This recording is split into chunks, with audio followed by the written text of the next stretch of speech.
के चौकी शीशा के बेलाना आए हाय आम के चौकी शीशा के बेलाना रोटिया बेलत घरी देवारा निरेखे जवाना रोटिया बेलत घरी देवारा निरेखे जवाना आम के चौकी शीशा के बेलाना आए हाय आम के चौकी शीशा के बेलाना रोटिया बेलत में देवारावा निरेखे जवाना रोटिया बेलत घरी देवारा निरेखे जवाना।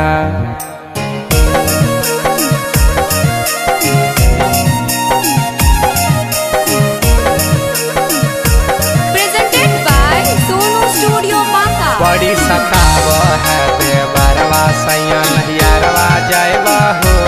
रोजो सताव है देवरवा हम नहियरवा जाइबा हो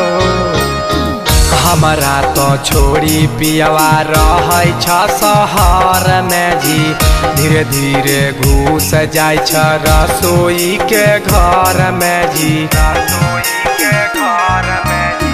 हमारा तो छोड़ी पियवा रहै छ शहर में जी धीरे धीरे घुस जाय छ रसोई के घर में जी अपन पोकिट में देवरा नुकाबै बेलाना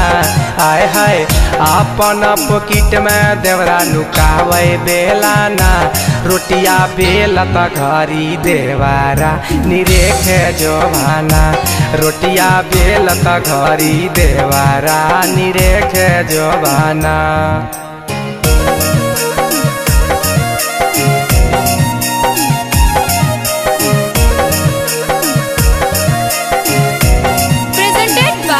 बड़ी सताव है देवरवा सैया नहियरवा जाइबा हो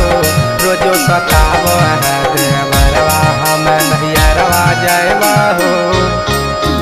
संग जदी करता हम जाइब नहियर जी तोहरा से नीमन रहे दीपक लाभर जी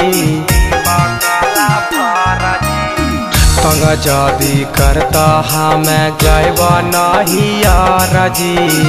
तोहरा से नीमन रहे सोनुआ लाभर जी जरिए के छाटल छिनार खेलाना लागे जरिए के छाटल छिनार खेलाना